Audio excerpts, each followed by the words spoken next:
Welcome back to another weekly trading review where I go ahead and review my performance for the last week. This week I'm going to be reviewing June 19th to the 24th, 2022. I had to re-record this one. You'll see that it's pretty far out, like I have a lot more than the last video. But there was a problem with the last recording, so I wanted to just redo this one to make sure it's all good. So let's go ahead and get into it.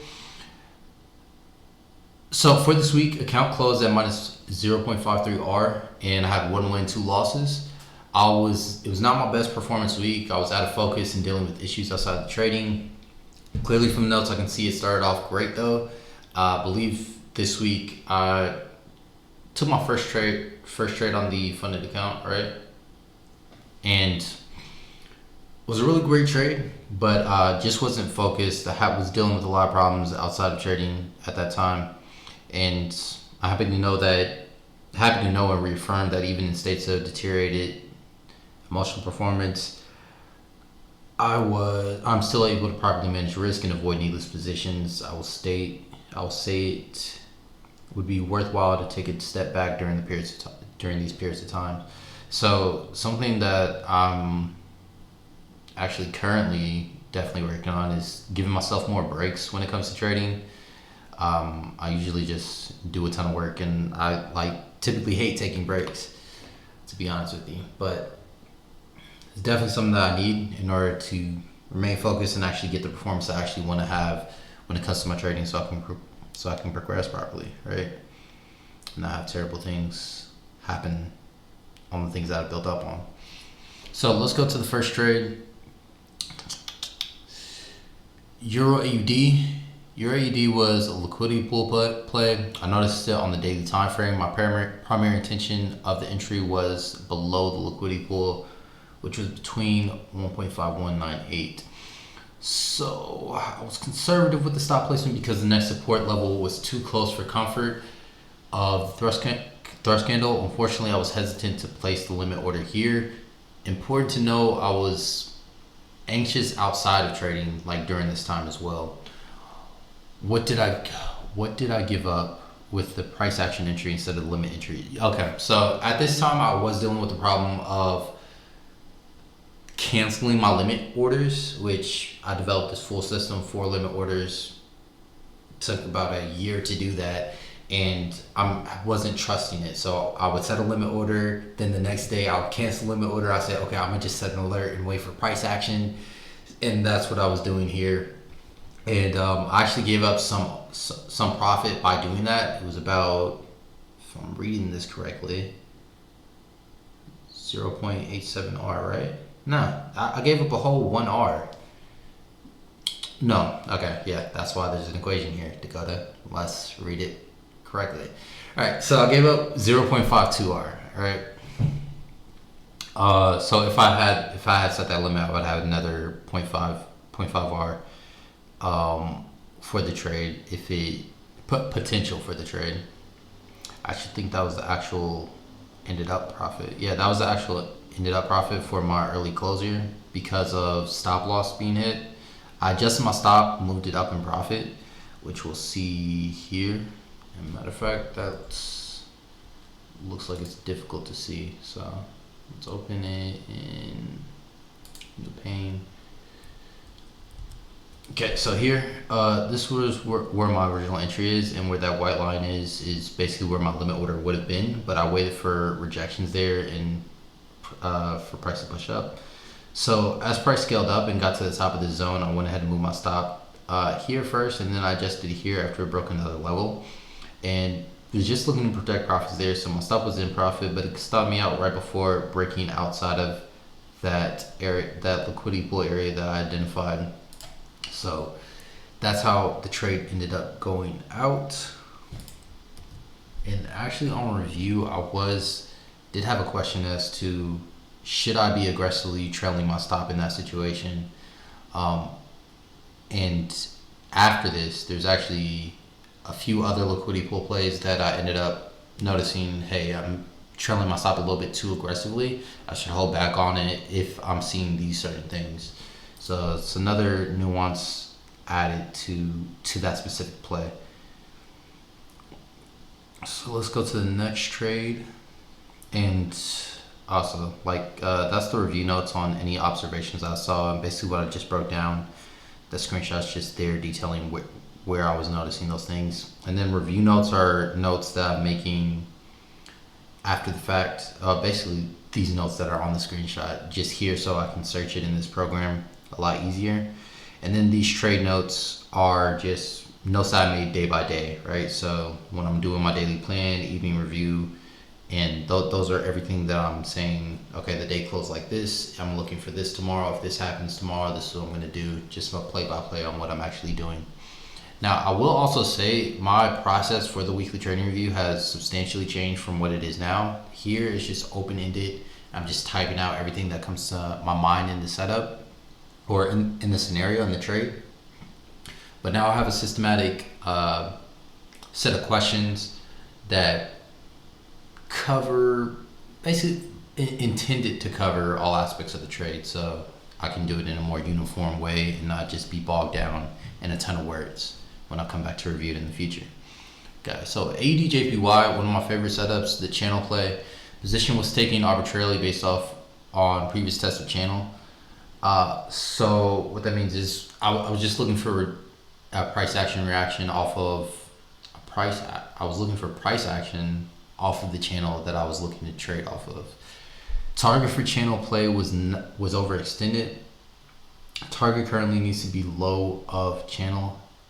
I ended up cutting the trade once it went over 50% in drawdown, and at this time I was not implementing that strategy. At this time I am not supposed to be cutting trades like that. All right. Because I'm implementing a new system. I was implementing a new system at this time, gathering my sample sizes so I can figure out how can I actually adapt this into my trading style. And yeah, so this was really just fear-based. I was not going to be present to manage the position and lack confidence in it. Had I been more structured in my entry by waiting for price action at the channel and set a target at the appropriate level, I would at least have had a reason to trust and walk away to hold the position. Here I unfortunately rushed the entry. Trade would have hit target if properly taken. Don't play catch up, just wait for the next right setup, right?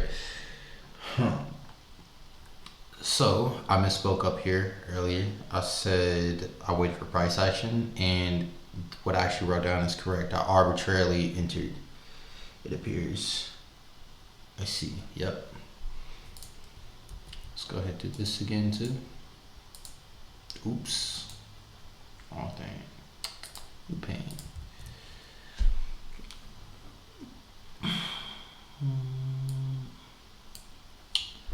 Let's see. Okay. So it's a channel play coming off of a daily setup or a daily level, which is the ideal thing for this setup. Now I entered as soon as price pretty much just got up to this area. It never hit stop loss. It just went straight up into a drawdown because I didn't wait for a price action candle. I just entered because I was thinking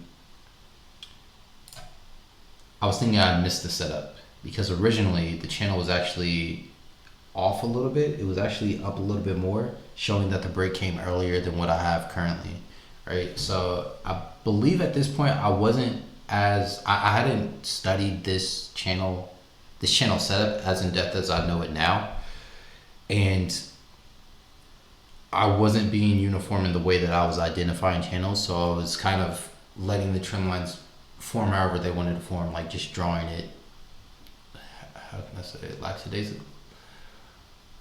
I was being really lazy about how I was drawing the channel and what I was actually looking for and when I was actually looking to execute.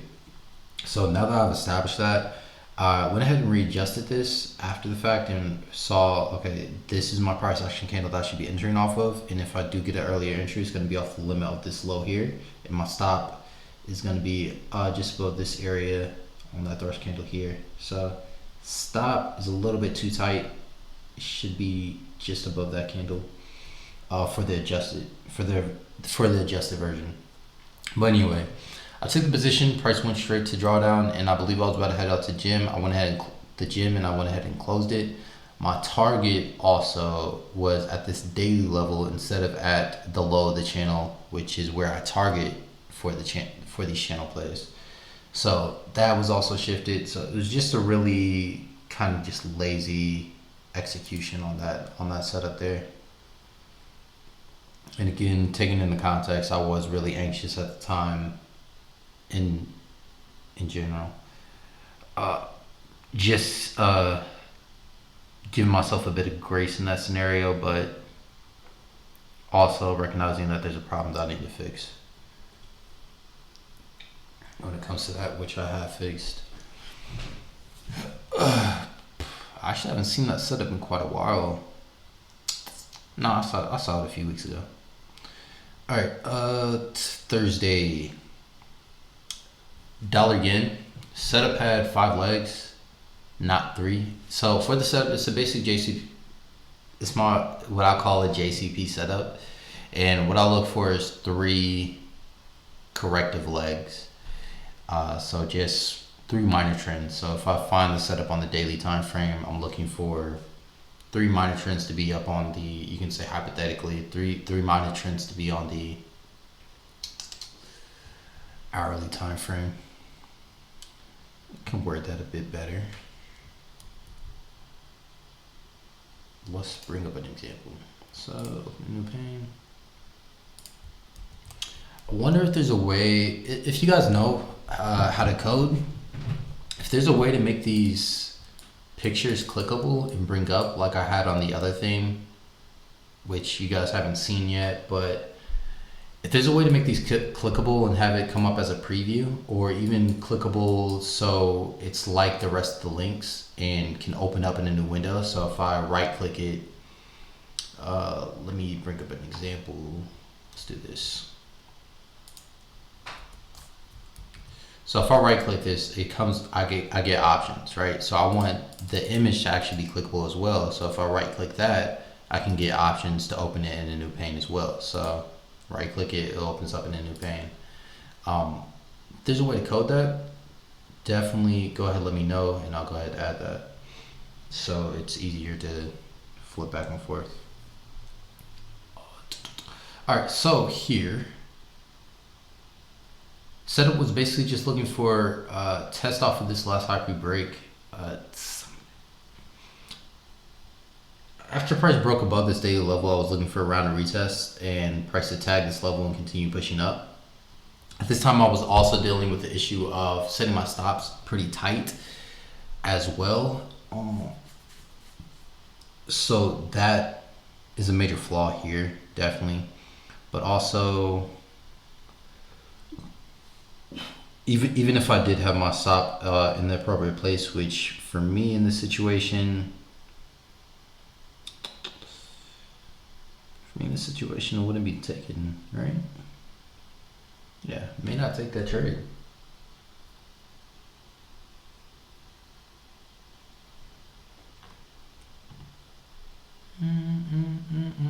Sharp flow alerts, first trouble area. Okay, I see. So why don't I have that detailed here? Let's have it on the review then.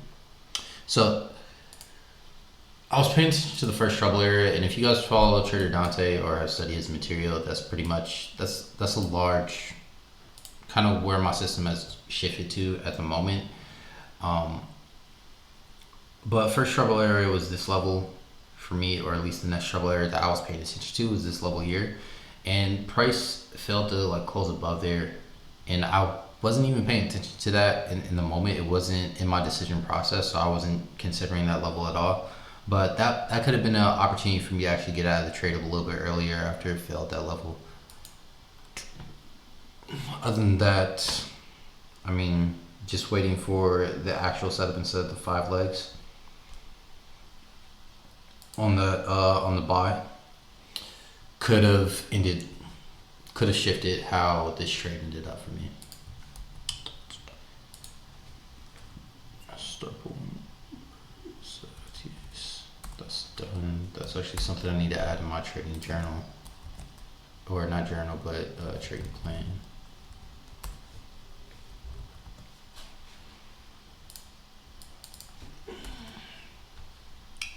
This is your JPY. Yeah, I already compared that. So the 5, 2. Yep, good. All right, so believe that's the end of the week. This trade ended up at minus 0.91 R. The last trade ended up as a minus 0.49 R. So just 3 trades taken this week. Again, 1 win, 2 losses, and hopefully get better performance out of me the next week. I hope you guys enjoyed. If you guys have any questions or comments, and if you guys do know how to implement that code that I talked about for the images, please go ahead and let me know, and I will catch you all in the next one.